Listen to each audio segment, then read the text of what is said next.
ITV News investigation has found that nearly 200 babies who died at church-run homes for unmarried mothers are buried in unmarked graves across England. The burials, dating from the 1950s through to the 1970s, were often carried out in secret without the knowledge of their families. Our findings are from Freedom of Information requests we made about 8 former homes. But there were once more than 150 of them across the country, and campaigners say that what we've discovered may just be the tip of the iceberg. It follows our investigation earlier this year, which found a mass unmarked grave in Cumbria containing 45 babies.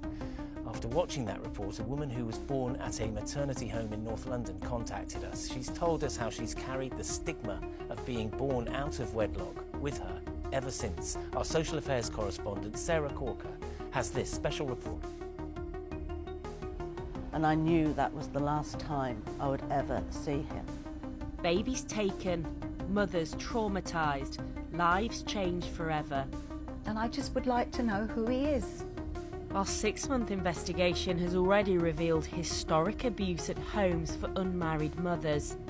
I haven't fully ever recovered from that experience. And babies buried in unmarked graves in Cumbria. If there's more babies here, how much of this has gone on in the UK?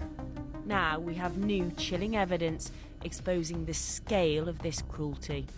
Burial records obtained by ITV News through a series of Freedom of Information requests reveal that nearly 200 babies are buried in unmarked graves across England.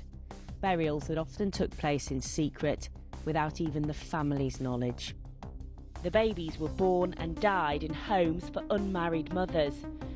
Our evidence shows burials connected to at least 5 Church of England run homes, dozens of unmarked graves in Cumbria, Northampton, Aylesbury, Brentwood and Winchester. 24 infants died at a Salvation Army home in Newcastle called Hope Dean. The infants are buried in unmarked graves in 4 different cemeteries.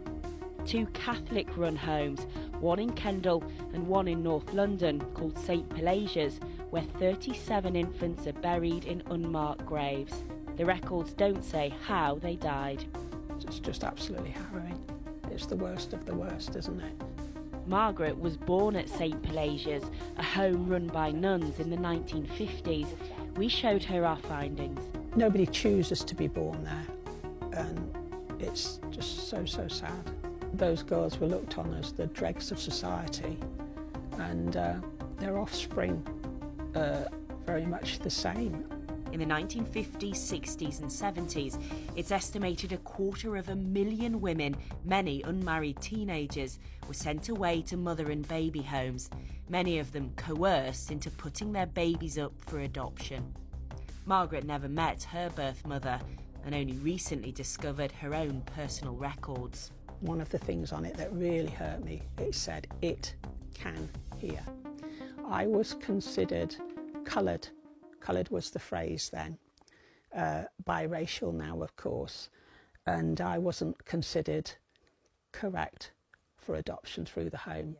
A story of a very difficult start to life, in fact. The first 3 years of Margaret's life were spent in an orphanage and then foster care. Social services, children's department, all the different departments, etc. Our investigation has taken us across England. I'm on my way to Lancaster University to meet a historian who spent years studying these institutions. Were infant mortality rates within these homes high? Yes. If you are passing through a mother and baby home, there is a more likelihood of you not surviving because you're unmarried and because you're in a space which is effectively cut off from the wider health and social care system more broadly. We showed him our evidence of nearly 200 unmarked baby graves. That's pretty harrowing. He believes the true figure could be much higher. What does this information tell us about how these children were treated? It's the fact that so many are dying. I think it shows once they no longer are desirable and that they're no longer able to be passed off as somebody else's, as part of this adoptive family, that they're treated substandardly and they're not being afforded access to modern medical care, which a legitimate child at this time would have had. At that time, being pregnant outside of wedlock was the ultimate taboo. In 1962, June was a childcare officer. She says without access to council housing or an income, single mothers had few choices. She recalls collecting infants from mother and baby homes. I know I took babies, I know I was given babies. It's a terrible thought, isn't it? I had mothers handing their babies over to me, and that's something you never forget. June says the policies at that time could be cruel. I have awful thoughts, really, that the norm was adopters didn't want black children and didn't want disabled children. But of course, also they were white adopters, weren't they? We were not looking for black adopters. What impact would you say this has had throughout your life? I say I carry a hole in my soul with it. You're marked, you carry that stigma. You carry it for the rest of your life, the repercussions of it. It is a dark period in our nation's recent history, and those affected now want the government to acknowledge its role in this scandal. Sarah, what your work has exposed is just dreadful, isn't it? But just normal practice at the time. What's been the response from the organisations involved then?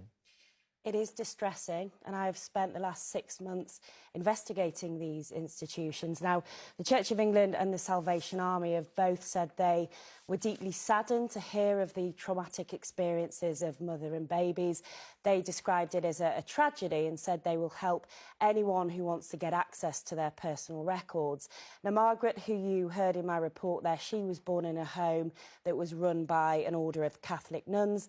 They've said that their thoughts are with all of those affected, but they said because homes closed so many decades ago, it is quite challenging to find the relevant information. But there is a growing campaign by birth mothers to get a formal government apology for the state's role in all of this. They want on record that they did not willingly give up their children. They say they were pressured, they were coerced, they were forced to do so. The Department of Education have described this practice as abhorrent. They said it should never have happened, and they say they are looking at what extra support they can provide to those affected. But it's worth saying that this is nearly identical to the statement that the government sent me 6 months ago when I first did a report on this, and birth mothers, campaigners say that there's no sense of urgency. Many of them are now in their 70s and 80s, and time is not on their side. OK, Sarah, many thanks.